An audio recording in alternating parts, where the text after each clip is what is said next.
Since my sister-in-law left, I kept wondering whether I should help my brother or not. He doesn't know how to do basic things, and the kids need a mother figure. But I'm the only one who isn't tied down by family responsibilities, and I don't want to sacrifice my freedom. When my family started pressuring me, I began to question whether I was wrong to refuse. But things weren't as simple as I thought when I discovered something completely unexpected about my sister-in-law. My older brother got married when he was 26. He had always been the traditional type, wanting a wife who would stay at home, take care of the kids, and let him focus on his career. His wife, my sister-in-law, was more than happy to take on that role. She dreamed of being a homemaker and raising their children while he worked. Their life seemed perfect for the first few years. But gradually I began to notice changes in her. It started with her talking more about going back to school. At first, my brother seemed supportive, but as time went on, it became clear that he didn't fully understand what she was hoping to do. He was a man who liked things a certain way, and he had no interest in altering the dynamics of their household. My sister-in-law wanted more than just staying home and taking care of the kids. She wanted a career, a chance to study, and to build something for herself. But my brother was adamant. He didn't believe in her working outside the home. He often told her, "You're supposed to take care of the family while I work. That's the deal." At first, she tried to make peace with it. She thought it was just a phase. But over time, I could see how frustrated she had become. I noticed the change in her smile, how she began to look exhausted rather than content. The sadness in her eyes when she talked about what she could have been, what she could have achieved, if only things were different. She was stuck. And it wasn't just about work anymore, it was about her own sense of self, about feeling like she was trapped in a life she didn't want. I warned my brother. I told him that he needed to listen to her, to support her dreams. But he refused. "This is how we've always done it," he told me. "She chose to be a homemaker and that's her role." He dismissed my concerns, saying that this was none of my business. I kept quiet after that, but the tension in their household was undeniable. My sister-in-law wasn't happy, and I could see how my brother wasn't willing to budge. Then a month ago, everything changed. My brother called me, his voice shaky and panicked. "She left," he said. "Lily left. She left me and the kids." My heart sank. This wasn't like her. She wouldn't just leave without any explanation, but apparently she had. She left behind a note saying she couldn't do it anymore and wanted to explore her life. The hardest part was that she left the kids with him, 2 young girls who were depending on her. My brother had never been hands-on with them. He didn't know how to care for them, let alone handle their emotional needs. My sister-in-law had always been the one to do everything. I couldn't understand how it had gotten this far. My brother had ignored every sign, every warning, and now he was left with the aftermath. And now, in his time of need, he was calling me for help. When my brother called, his voice was filled with panic. "She left me, and she took off with no warning," he said, his words coming out in a jumble of confusion and distress. "She just left. She left the kids with me, and now I don't know what to do." At that moment, I didn't know what to say. I couldn't wrap my head around it. His wife had always seemed so dedicated to the family, so invested in her role as a mother. She was the one who managed everything. Housework, taking care of the kids, making sure everyone was fed and happy. She didn't seem like someone who would just walk away from her responsibilities, especially not her children. But now, she was gone, and my brother was struggling to comprehend what had happened. "I don't know how to do anything," he admitted, sounding defeated. "I've never changed a diaper. I don't even know how to make their meals without her." I could hear his frustration and panic in every word. My brother, who had always been so certain of his role in the family, was now completely lost. He hadn't seen this coming. He'd always assumed his wife would stay, that she would be the one to handle the family responsibilities while he worked. But now, with no warning, he was left with 2 young girls who needed him, and he had no idea how to care for them. I wasn't surprised by his helplessness. Over the years, I had witnessed how little he had been involved in their day-to-day lives. He'd always relied on her to handle everything. It was almost like he had expected her to never want more than what she had. But things had changed, And now he was facing the consequences of not being more involved, of taking her for granted. When he asked me to come help, I immediately felt conflicted. On the one hand, he was my brother, and I could understand why he needed support. But on the other hand, I was not the person to provide that help. I had built my life in a way that prioritized my own freedom. I didn't have children.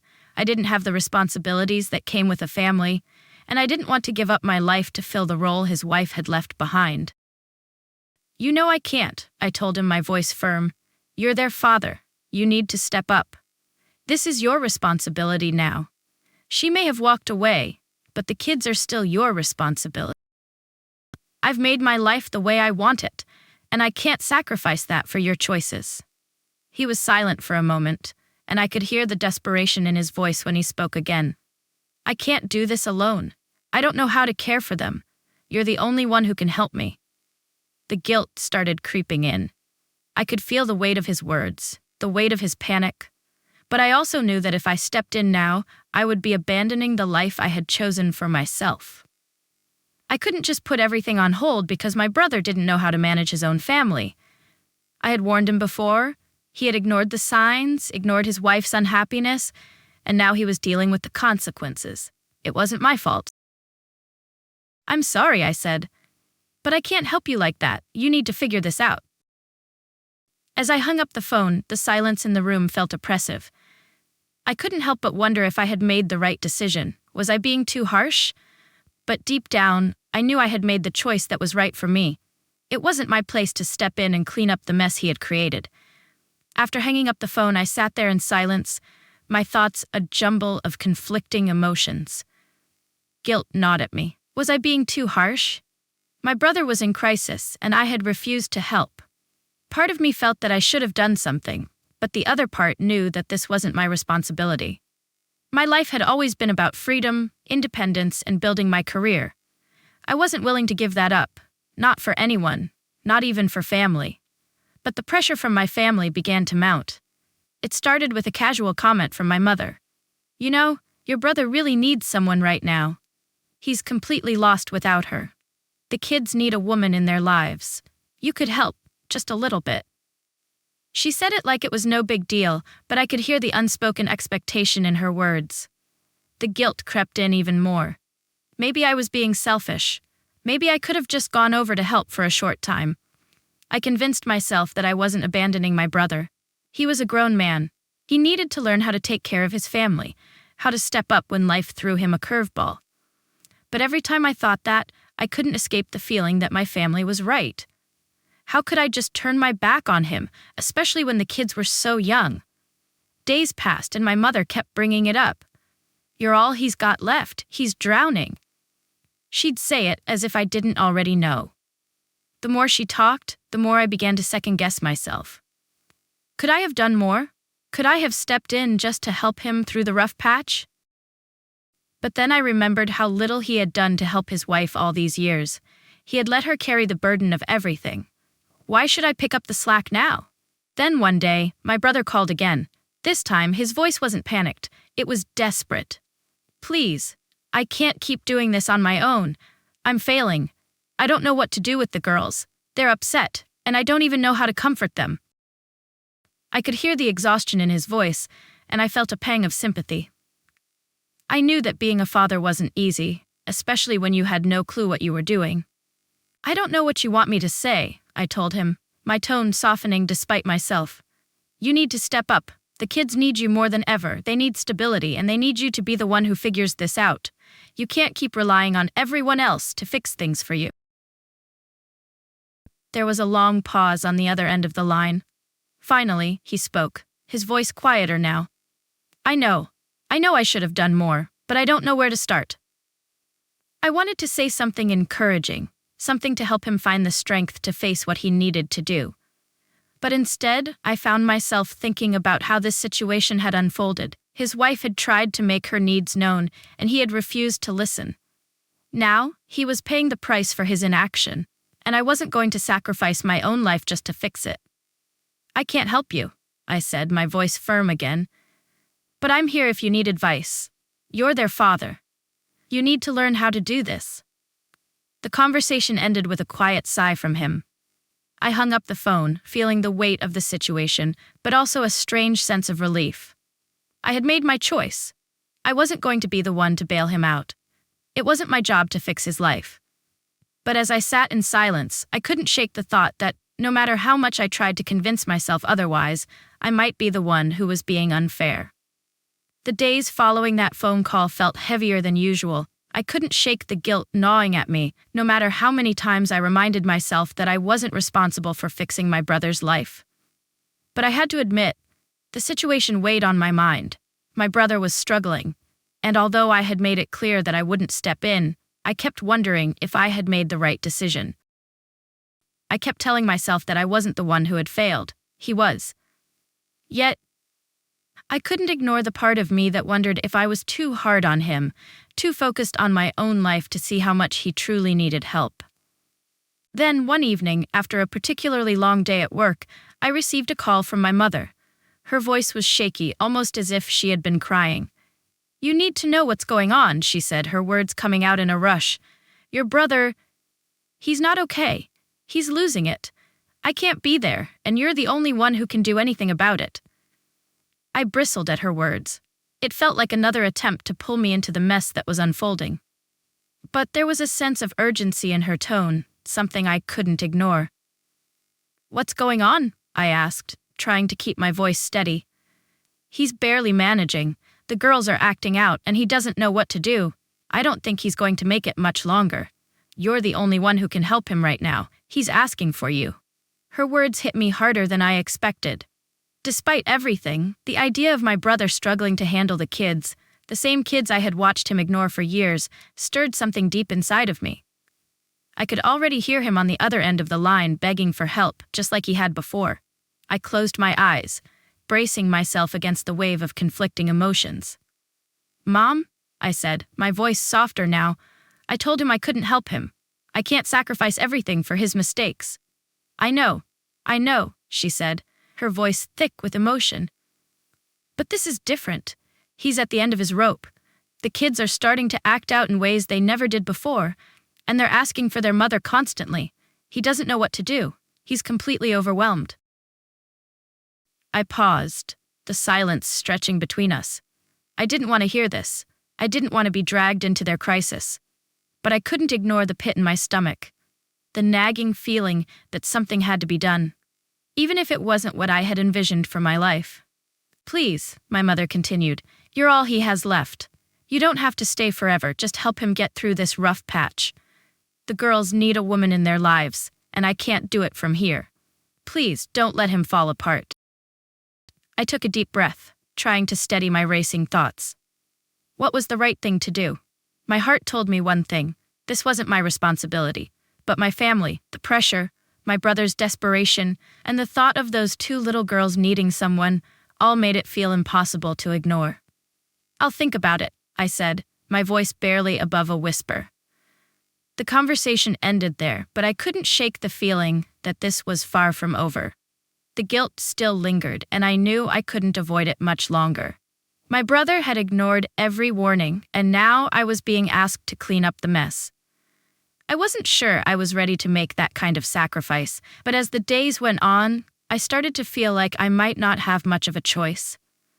The pressure from my family, the endless pleas, and my own conscience were starting to weigh heavier than my independence ever had before.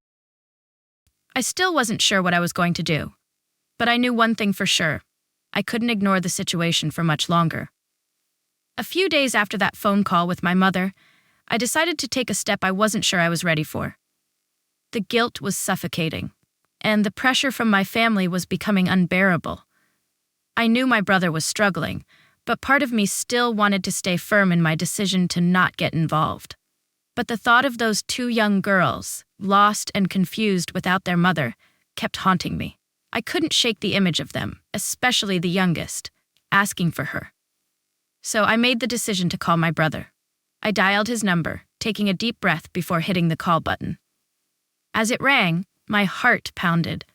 What was I about to do? Would I really go over there and step into a situation I had spent so long avoiding? When he picked up, his voice was weary, but there was a flicker of hope that instantly shot through me. "I'm here," he said simply, his voice thick with exhaustion. "I didn't think you'd call back." I swallowed hard. "I've been thinking about it," I began, feeling the weight of every word. "And I'm willing to help, for a short time. But I can't make this a permanent thing. I've got my own life to live, but I'll come over for a few days, help you get a handle on things." I could hear the relief in his voice. "You really mean it? Thank you. Thank you so much. You don't know what this means to me." The girls, he trailed off, and I could almost hear him shaking his head in disbelief. "I'm just so lost. I've never been alone like this." "I know," I said, trying to soften my tone. "I'll be there in a couple of hours. Just try to calm down. We'll figure it out." We hung up, and I sat there for a moment, taking in the enormity of what I had just agreed to. I had promised myself I would never get involved like this. I had spent so long building a life of freedom and independence, but now I was about to enter a world that wasn't mine. As I prepared to leave, I found myself wondering what exactly I could do to help. How would I even begin? I wasn't a mother. I had no experience with children, no idea how to make them feel better or comfort them in the way they needed. As I drove over to his place, I couldn't help but feel a mix of emotion. I was helping because I couldn't ignore my family's pleas, but I wasn't sure I could do what was needed. Could I really help him? Could I teach him how to be the father his daughters needed? When I arrived, my brother opened the door almost immediately, his face tired but filled with a quiet relief. "Thank you for coming," he said, stepping aside to let me in. The house felt strangely empty without Lily. The kids were in the living room, sitting on the couch, eyes wide, as though waiting for something to change. The sight of them made the weight of the situation hit me all over again. I wasn't just helping my brother. I was stepping into a world I didn't know, trying to provide comfort for children who had just lost their mother. "I'll help for now," I said softly, trying to calm my own nerves. "Let's take it one step at a time." As I spent the next few hours there, I tried my best to do what I could. I helped make dinner, talked to the girls, and did my best to help ease the tension in the house. But it was clear that this wasn't going to be easy. It was just the beginning, and I wasn't sure if I was doing enough. I didn't know how long I could keep up this charade of pretending I was okay with the situation. But for now I was there, and somehow that was all I could offer.